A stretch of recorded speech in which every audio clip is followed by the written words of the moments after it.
Hi, I'm Alex Archbold, and I've been buying and selling antiques since I was 9 years old. From basements to scrapyards, I'll look just about anywhere I can to find lost antiques and collectibles. And sometimes I'll go big and buy everything. With my wife and kids, we run an antique shop in Edmonton, Alberta, Canada, filled with some of the most unique items we can find. I never know what's going to happen or who I'm going to meet. This is our life, this is our adventure, and this is Curiosity Inc. From home, honey. Well, hello everyone. I am at the store today, and before we start doing any kind of construction this spring, which is going to happen, we're going to start building a building, I really wanted to take a minute and walk the store and figure out what I could do differently to make it more interesting. We've got the candy and general store stuff up at the front. We have showcase full of historical items and antiques pretty much all around the whole store. But the one thing that was troubling me is that we do have some spots in the front of the store that are underused right now. There are areas that, well, frankly, I think I could just do better with. One of them being the guitar wall. As much as I love it, the guitars are taking up a lot of square footage, and that would be better served by shelves. Same thing with my really cool showcase here, which is full of historic items and artifacts and houses the billiard sign on top. That, again, I could fit a lot more stuff here if I had shelving. So kind of a waste of space. What I'd like to do would be something like I have right now, which is this giant shelf right behind me that Josh put in for me last year. I'd like to do something similar to that and continue it down through the whole wall like I have on that side. So at some point today, Josh is going to come by and he's going to measure and have a look and see what we need to do to make that happen.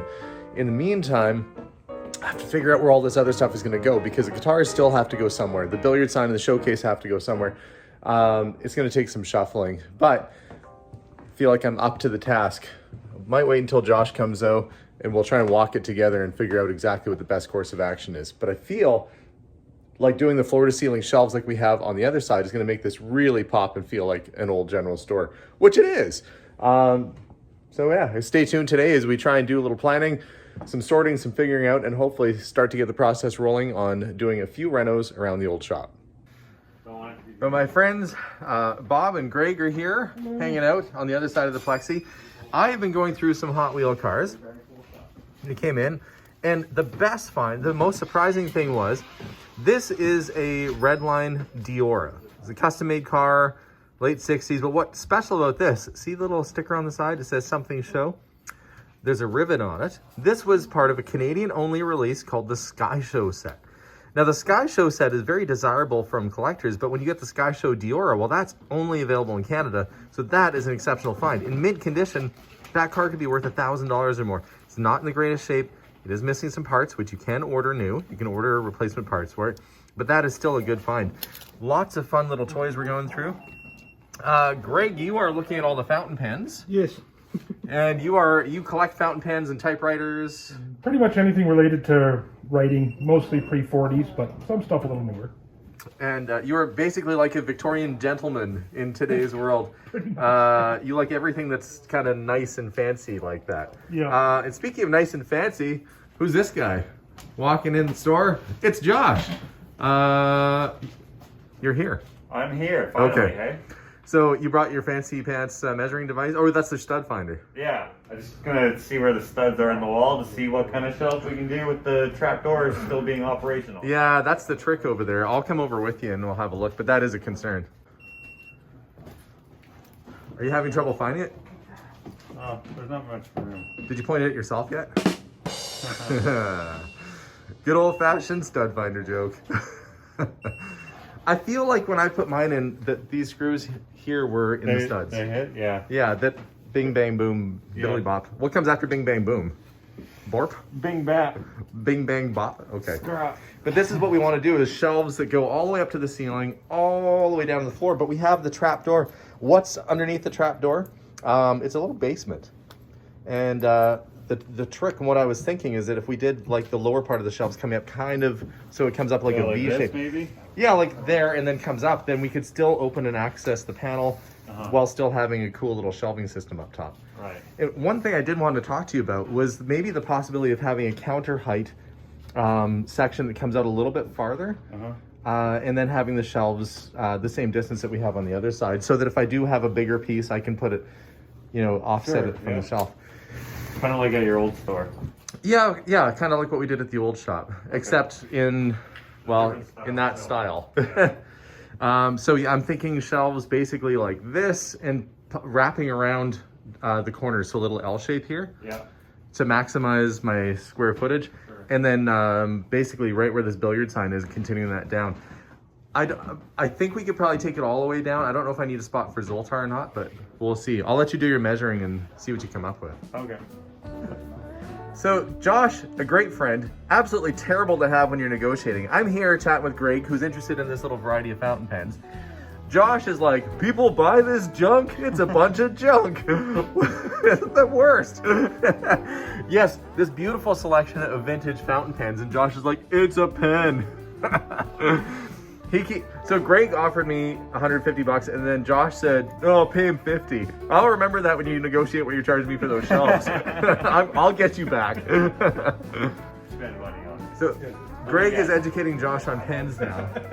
Okay, so what pen do you have there, Greg? Okay, so this is a Delta Dolce Vita. Wait, you gotta bring it over so I can see what what it it's looks like. fancy name too. Well, okay, now Josh is gonna think that it's worth more because it has a fancy name. Yeah. Italian? It's Italian, yeah. With that, no, it's named that and it's not Italian. Okay. What is it made out of? It's made out of acrylic resin. So it's a gold nib pen. It's a piston filler. Okay, but don't tell him what it's worth. We got to get Josh to figure out. What do you think a pen? It matches your shirt almost, Josh. Okay, It so does. it's acrylic. Yeah, So it's probably okay. And that's gold. That's real gold. that's real gold. Solid. Okay, so if you paid $150 for all those other ones, I would say that one is,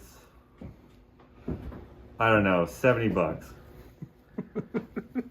What? How much is it? 2,000. Oh, that was a jump. That was a little high.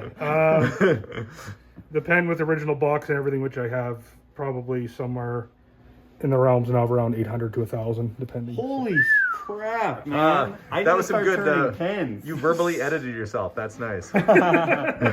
People collect all sorts of things, from Hot Wheels to pens. Yeah. Yep, I know. Who knew, right, Josh? That's a nice one, though. Those other ones? Oh, come on now. Just wait until he restores them. They'll look great. Yes.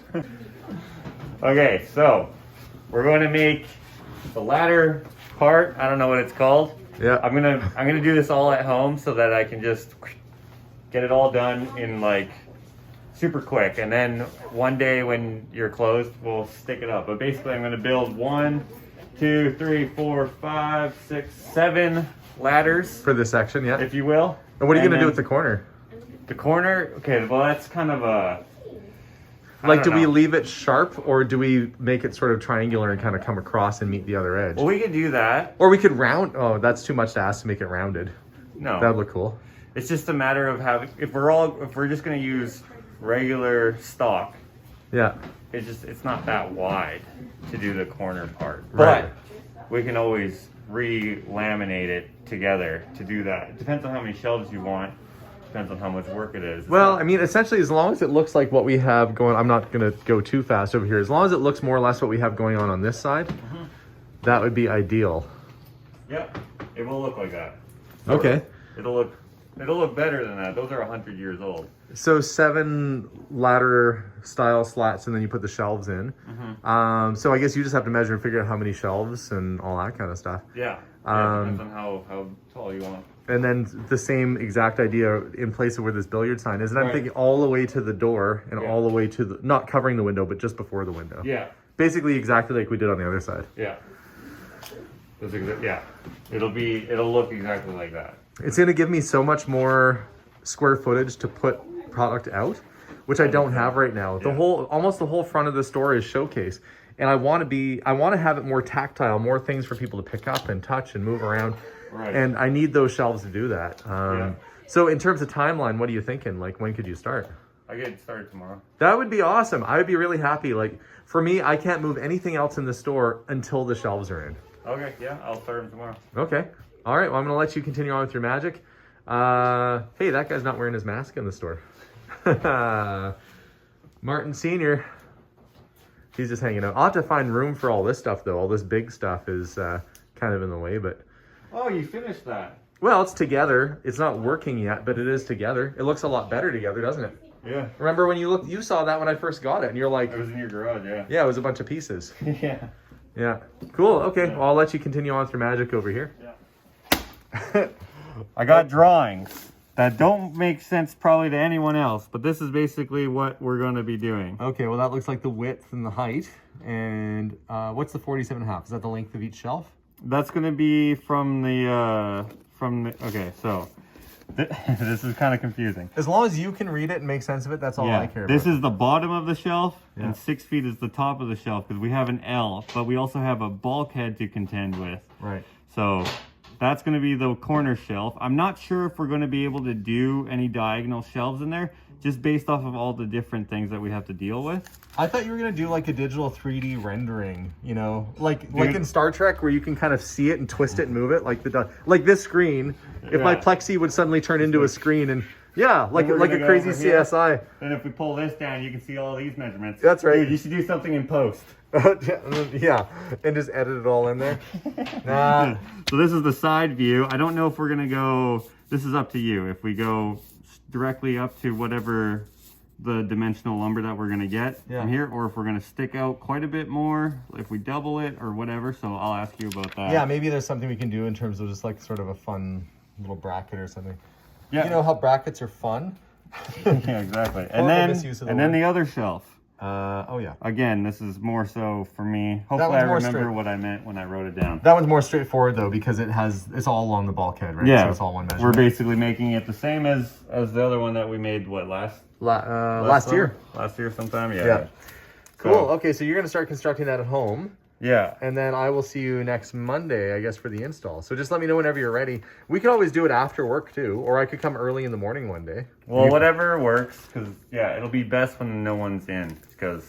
Okay, well, I would say if you want, build it and let me know when you're ready, and then we can give you the green light to come in. All I have to do is pull a bunch of stuff off the walls and move a showcase and a billiard sign, and I've got stuff. And a whole bunch of stuff. And then wherever I'm taking all this stuff, it has to go first somewhere else so that can go where it was. You know, a little bit of work, but that's okay. That's my problem. I'll figure it out. Right. Okay, cool. Well, thanks, Josh. Yeah, no worries. Have a good one, and I will be seeing you soon. Exactly. Josh heads off back to his house. I now have to start thinking about where all the rest of this stuff is going to go. I have a few thoughts and ideas, but the tricky part is, the thing is, I kind of need the shelves first before I can move the things off the wall to move the other stuff. Oh, it's just going to be, it's one of those things, it's a puzzle that there's no solution for right now. The shelves are key, so I might just have to stockpile this stuff, shove it in a room until he's done, and then I can decorate nicely. We'll see. Shelves are key though, I know that much. But while I have my friend Bob here, I've got to show him this bottle. It's super cool. So this, you hear the expression snake oil salesman a lot, like to describe somebody who's sort of, I don't know, nefarious or maybe underhanded. Well, that's because there were actual snake oil salespeople, whoever sold this thing. Apopinas. I think that might be appropriated there. Chief Flowing Hair? I doubt it. Anyway, this is his rattlesnake oil liniment. It was $1. Dollar probably would have been kind of high. They said manufactured only by the Blackfoot Herb Remedy Company in Saskatoon. Okay. And what's inside of it? Okay, here's what it's good for. Swellings, headache, earache, all pain. Let's see. But what are the contents? What did they put inside of snake oil? Oh, look, it's even good for people who are deaf or hard of hearing. Do not drop or pour the oil in the ear. Okay, then how is it good for people hard of hearing? Massage the oil around the ears. Okay, so if you're deaf and you rub oil on the outside of your ear, apparently this would help you. Again, unlikely. For corns, bunions, tired. But what is inside? It doesn't tell you. It doesn't even tell you what the contents are. Isn't that great? Nothing like having a product that gives you all sorts of things it'll cure. It'll cure a cloudy day, but it won't tell you what it's made out of. I'm guessing probably 90% gin with this horrible packaging. Have you seen one of those before, Bob? I have not. It's tiny. Whoever had it before me hardly used it, or some evaporated. I guess a little dab will do you. Or maybe Uncle Pete took some and they never saw him again. He went off running wild into the hills. But yeah, kind of a cool little thing. And you know, turn of the century. You know, you see movies sometimes and there's these guys selling this stuff by the side of the road. In fact, I think in Wizard of Oz there was somebody who was a snake oil salesman kind of hanging off by the side of the road. I could be totally wrong. All these Wizard of Oz fans are going to correct me, but it's been popularized in movies over the years. But yeah, rattlesnake oil liniment, you know, there you go. Because, you know, the other funny thing is it's not like Saskatchewan is known for having a huge rattlesnake infestation either. So I wonder whoever believed this, they got duped into buying a tiny little bottle of booze. But anyway, I'm just surprised it's still full. Cool little find though. It's the next day. Josh presumably is out somewhere working on the shelves.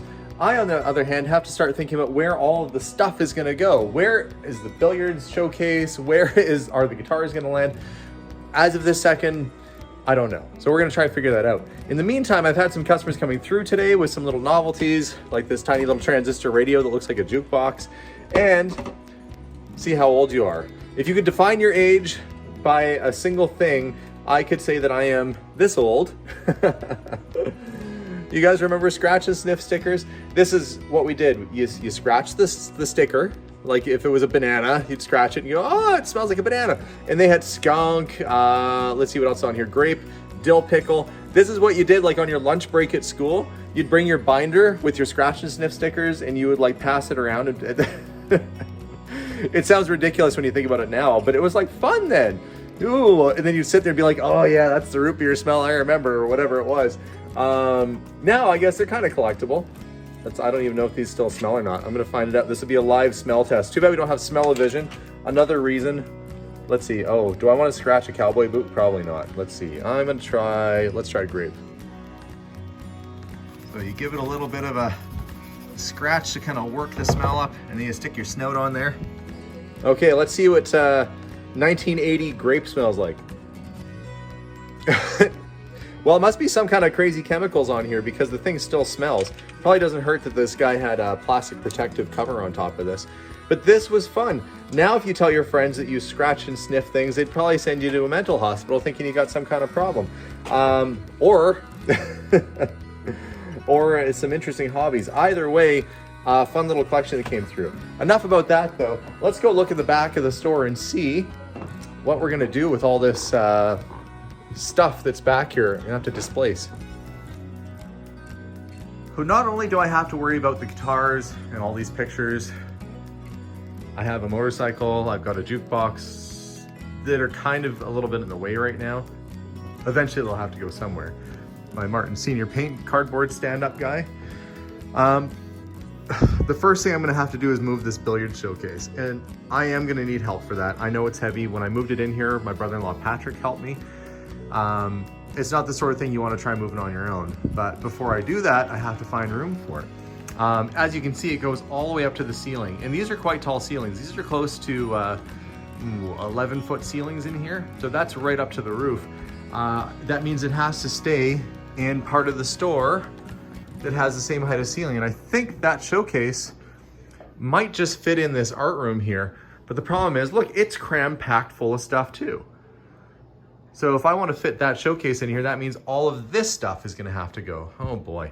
It's like the never-ending shuffle. You move one thing and then 100 other things have to go too. And of course, I happen to pick showcases that are completely packed full of items already. Taking art off of walls, not a big issue. Moving showcases, well, that is where you run into a problem. I'm going to get out the old measuring tape and make sure it fit, but I think it's going to live in this room. I think it's going to fit in here okay and be able to go up to the ceiling. I got to measure it first, and that'll be one thing solved and out of the way.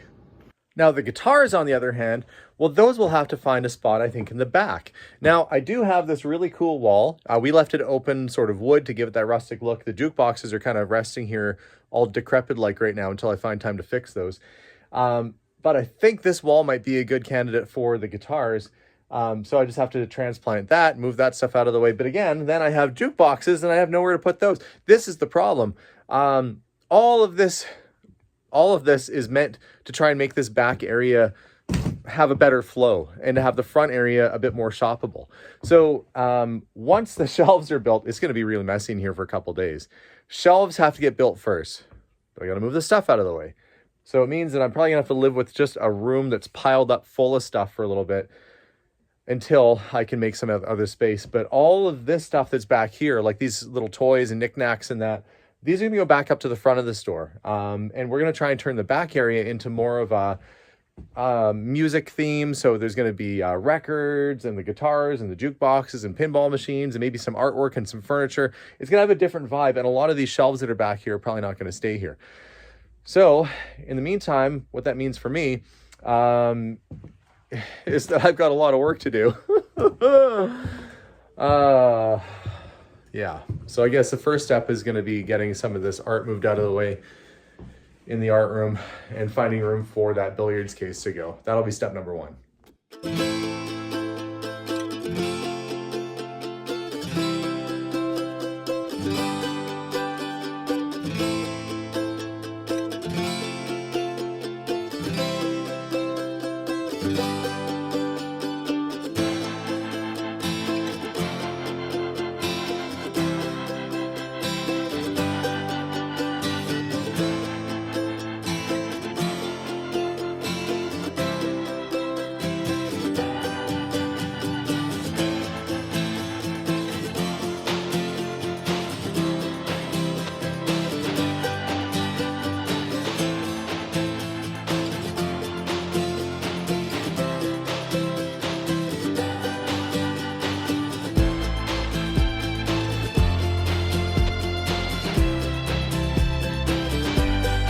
Okay, with a little help from Josh, actually a lot of help from Josh, we were able to get a lot of work done this morning, but now the store is looking a little empty. Let's show you what we did. So now gone is the giant cabinet that was on this wall, and the last person to help me put that there was Patrick. So that is long gone. This will clear out really easy, this whole little area here, but preparation has begun for the shelves. Meanwhile, we found a new home for the billiard sign, and that is up top. We put some brackets in place to hold it up there, and it's wedged in good. Josh, meanwhile, is hanging out, trying to, I guess when we moved the ship, I got this with my sister when I was in Colorado. It got a little bit dinged up. It's like a folk art kind of thing. It's pretty cool. It is cool. I'm really glad you came today, Josh, too, because I couldn't have moved that other shelf without you. No worries. I'm going to show the people where it went. If we continue our way to the back of the shop, we will see. Well, now I have this dilemma. Jukebox I had to move out of the way, so it's kind of in my hallway now, but we did move the giant showcase to the back of the store and moved some of the pieces back in. And I even had the fancy little ornate top that went on. I've been keeping that for like 4 years now, waiting to put it back on. So the whole back area is, it's all going to change, but it's going to be so cool when I'm done with it. I just know it's going to be awesome. But really, the next step is on you, Josh, and that's the shelves. You up for it? Today, yeah. Yeah, okay, awesome. And I'm going to come out to your shop in the next day or two here too, right? Yeah, sure. Okay, all right. Yeah, we'd love to see them, how it's going along. Well, thanks again. No worries. There, it's up. And I'm telling you, that's not something you want to put up and move around every day. In fact, I thought I could do it myself, but I definitely could not. Wall is empty, which I hate going into a weekend, which is usually busy for us. You have a lot of new customers come in and they're going to see this big empty wall. I don't know, maybe I'll hang a picture or something there for the time being. But that is where the shelves are going to go. So I think that's probably it for this week. It's a lot accomplished today and yesterday. Whew. So stay tuned for part 2, which will be coming out when I actually get these shelves put in. And we go visit Josh's shop. So if you want to, we're going to do a tour of Josh's studio when he's building these things. And then we get the final product on and show you what it looks like. So thanks for watching today's episode, guys. Stay tuned for more. And hopefully I'll look as jolly as this guy back here. And we look forward to seeing you guys again soon. Thanks for watching. Stay tuned for part 2 coming soon. And bye for now.